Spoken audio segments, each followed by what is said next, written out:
હવે જોઈએ મિત્રો કેટલાક વિધેયો અને તેના આલેખો જોવાનું છે મિત્રો. તો વિધેય કયા કયા પ્રકારના હોય તો એક આપણે જે પેલું છે તદેવ વિધેય. તદેવ વિધેય એને ઇંગ્લિશમાં કહેવામાં આવે આઇડેન્ટિટી ફંક્શન.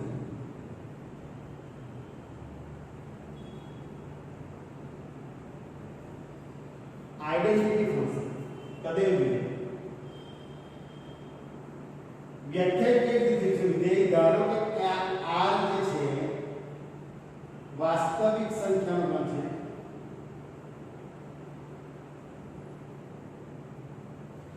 r વાસ્તવિક સંખ્યાનો ગણ માટે વ્યાખ્યાયિત છે. પ્રત્યેક x belongs to r માટે પ્રત્યેક x belongs to r માટે વિધેય વ્યાખ્યાયિત થયું છે f from r to r. મિત્રો જ્યારે પણ આ વાસ્તવિક સંખ્યા ઉપર વિધેય વ્યાખ્યાયિત હોય r to r તો એને વાસ્તવિક વિધેય પણ કહેવામાં આવે. શું કહેવામાં આવે? એને વાસ્તવિક વિધેય.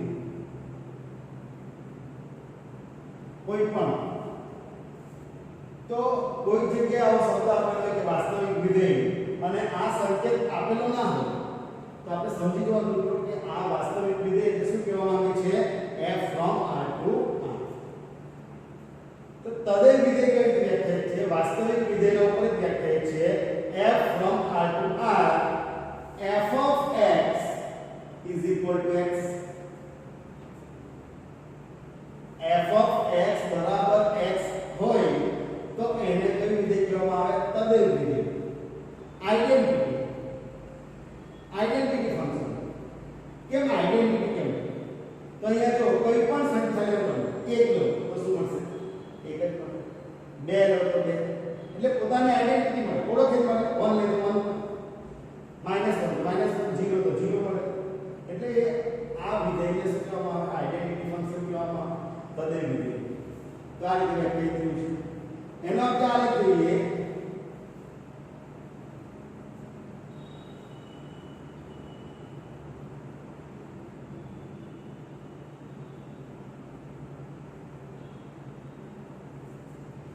जीरो લઈએ તો 0 માટે કયું મળે? 0 મળે. તો 0 0 અહીંયા આવે. 1 લઈએ x બરાબર 1 તો y બરાબર શું મળે? 1. x બરાબર 1 તો y બરાબર 1. ખ્યાલ આવે છે મિત્રો? આ જે છે f of x શું છે? આ y છે. એટલે x બરાબર 1 લઈએ f of 1 તો મળે આપણે 1. એટલે x બરાબર શું લીધું આપણે? 1 લીધું. તો y બરાબર શું મળ્યું? 1 મળ્યું. તો 1 1. x बराबर 2 લઈએ તો y बराबर 2. x बराबर 2 તો y बराबर 2. -1 લઈએ તો -1 મળે. -2 લઈએ તો -2 મળે. તો મિત્રો આનો આલેખ જે છે એ ઉગમ બિંદુમાંથી પસાર થઈ જાય આ પ્રમાણે આલેખ મળે. તો આ થઈ ગયું તમારું તદેવ વિધેય. બીજું લઈએ અચળ વિધેય. ઇંગ્લિશમાં કહેવામાં આવે ને કોન્સ્ટન્ટ ફંક્શન. અચળ વિધેય. કોન્સ્ટન્ટ ફંક્શન એટલે શું? તો આ જ પ્રમાણે વાસ્તવિક વિધેય ઉપર વ્યાખ્યાયિત f from r to r પ્રત્યેક x belongs to r માટે f of x is equal to c. c કોઈ અચળ સંખ્યા છે? c કોઈ પણ હોઈ શકે. 1 હોઈ શકે, 2 હોઈ શકે, 3 હોઈ શકે, 4 હોઈ શકે. કઈ પણ f of x બરાબર 3 કોઈ પણ સંખ્યા છે. f of x બરાબર 4. ધારો કે આપણે ધારી લઈએ કે f of x બરાબર 3 છે. એટલે કે અચળ કોઈ સંખ્યા મળે તો આવા વિધેયને અચળ વિધેય કહેવાય. દાખલા તરીકે આપણે ગ્રાફ લઈએ.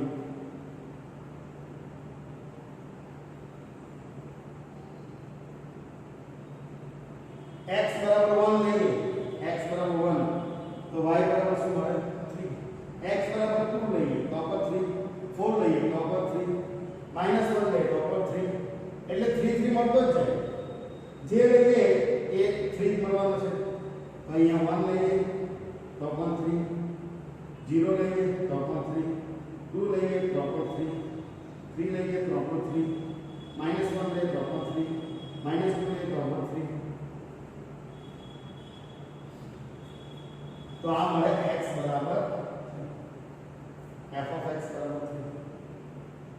y છે નહીં તો કોઈ c છે તો c કોઈ પણ સંખ્યા છે ભાઈ તો c બરાબર 2 લઈએ તો એમાંથી લાઈન પસાર થઈ જાય 1 લઈએ તો 1 માંથી પસાર થઈ જાય -1 લઈએ તો ધારો કે કોઈ c તો આ કોઈ c છે તો આ પ્રમાણે ગ્રાફ દોરો ચલો આગળ હવે લઈએ બીજું વિધેય છે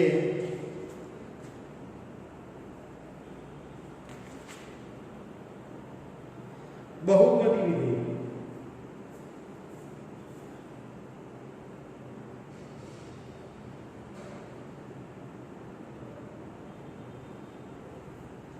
बहुपदी विधेय में आज लखे छे f विधेय r2r प्रत्येक x बिलोंग्स टू r માટે f of x બરાબર बहुपदी f of x બરાબર a0 plus a1x plus a2x square plus plus anx square આ બહુપદીનું સામાન્ય જે છે જનરલ સ્વરૂપ છે આ કંઈ પણ હોઈ શકે બહુપદી એટલે આ પ્રમાણે હોઈ શકે f of x બરાબર x + 1 હોઈ શકે f of x બરાબર x2 + 2x + 1 હોઈ શકે f of x બરાબર x3 + 2x + 3 આ પ્રકારની કોઈ પણ બહુપદી હોઈ શકે અહીંયા કેટલા ઘાતવાળી બહુપદી છે n ઘાતવાળી બહુપદી છે તો આવા જે વિધેય હોય આવા વિધેયને વિધેય કહેવામાં આવે બહુપદી વિધેય કહેવામાં આવે આ ઉદાહરણ લીધા છે આ જે છે એનું સામાન્ય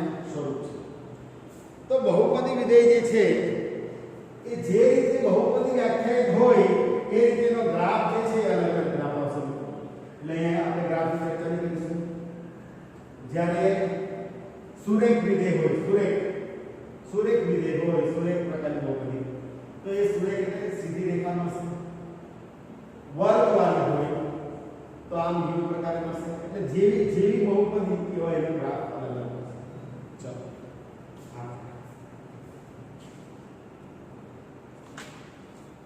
હવે આવશે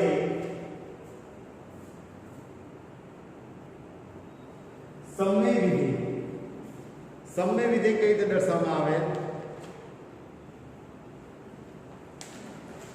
સમય વિધેય જે છે એ આ રીતે છે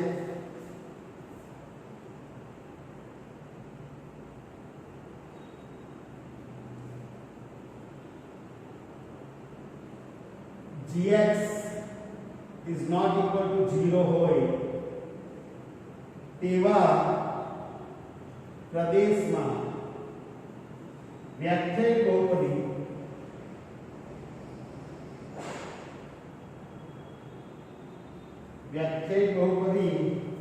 વિધેય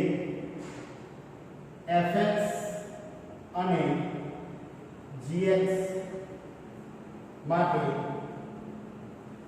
f of x ભાગ્યા g of x ને સમય વિધેય કહે છે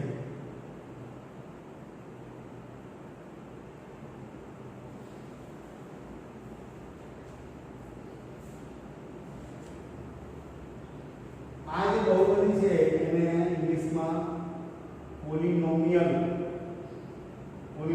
ફંક્શન કહેવામાં આવે સમય વિધેયને રેશનલ ફંક્શન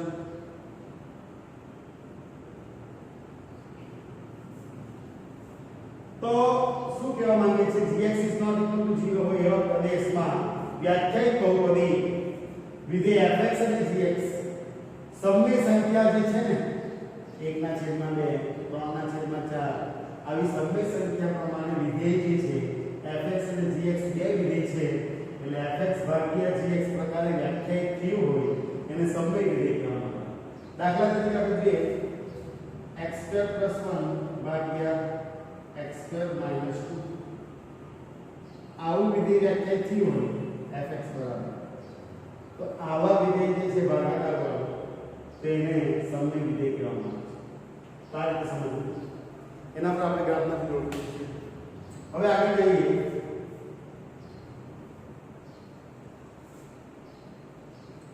તો અગત્યનું છે વિધેય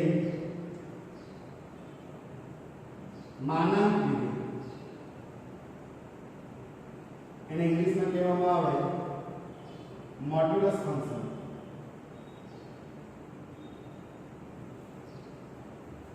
માનાંક વિધેય કઈ રીતે વ્યાખ્યાયિત થાય? f from r to r વાસ્તવિક વિધેય પર વ્યાખ્યાયિત છે. એને કહેવામાં f of x બરાબર માનાંકમાં x. f of x બરાબર માનાંકમાં x. તો આવા પ્રકારનું વિધેય જે છે એને માનાંક વિધેય કહેવામાં આવે. હવે માનાંક આપણે ખબર છે મિત્રો, માનાંક વિધેય કેવી રીતે વ્યાખ્યાયિત થાય અને માનાંક હંમેશા યાદ રાખજો, આ માઇન્ડમાં ફિક્સ કરી નાખજો. માનાંક એટલે શું? માનાંક અત્યાર સુધી આપણે એવું સમજતા હતા કે 1 મૂકીએ તો 1 ધન જ મળે. વાત સાચી છે, ધન જ મળે. પણ કેમ ધન મળે? ઓછા 1 મૂકીએ તો પણ 1 મળે. કેમ આવું? તો જોઈએ x. તો x greater than equal to 0. આનો મતલબ છે 0 અથવા 0 થી મોટી સંખ્યા 1 2 3 4 5 ધન સંખ્યા, ધન greater than 0 થી મોટી એટલે ધન સંખ્યા, એના માટે x. અને x less than 0 એના માટે -x. આ જે છે ધન સંખ્યા છે, ધન માટે x. અને આ જે છે ઋણ x less than 0, આ x greater than 0. x 0 થી મોટી એટલે આ બાજુ, 0 થી નાની એટલે આ તરફ. 0 થી મોટી માટે x ધન છે, તો કોઈ પણ સંખ્યા ધન મૂકો તો આ તો ધન આવવાનું છે. હવે ઋણ માટે 0 થી નાની સંખ્યા માટે, ઋણ સંખ્યા માટે x કેવો છે? -x.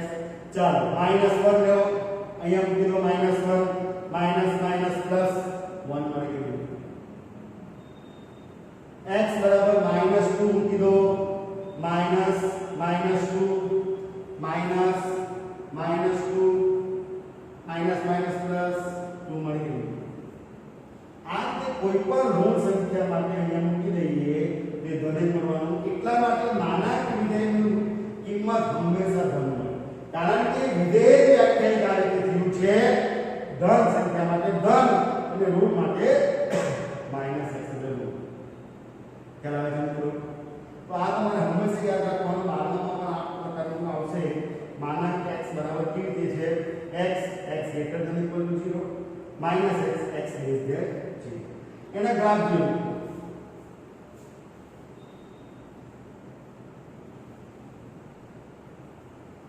ગ્રાફ માટે અમુક સંખ્યા લઈ લઈએ. ગ્રાફ દોરવા માટે આપણે થોડીક સંખ્યા લઈએ. x બરાબર 1 લઈએ, 1 મૂકી દઈએ. અહીંયા ધન છે f of x.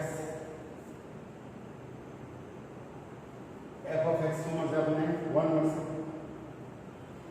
f of 1 માનાંકમાં 1 બરાબર 1. તો આ શું મળ્યું આપણને? y મળ્યું.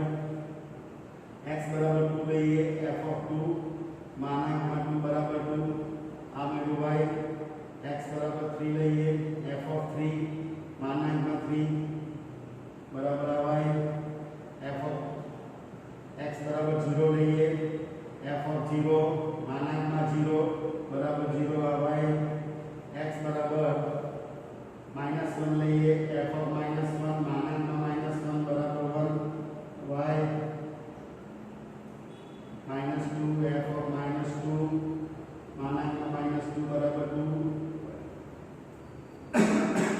તો આ પ્રમાણે કિંમત મળે છે.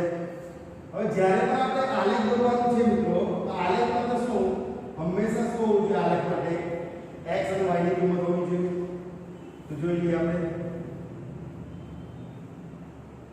આ માનાંક વિધેયનો આલેખ છે. 1 2 3 4 -1 -2 -3 1 2 3 4. આ x dash y dash. x અને y ની કિંમત આપણે જોઈએ. x લેવાનું, y લેવાનું. x1 y1, x બરાબર લેવાની, y1 એટલે આ તમને મળે 1. x બરાબર 2 y બરાબર 2 2 2. x બરાબર 3 y બરાબર 3. તો અહીંયા x બરાબર 3 y બરાબર 3. x0 y0 ઉગમ બિંદુ.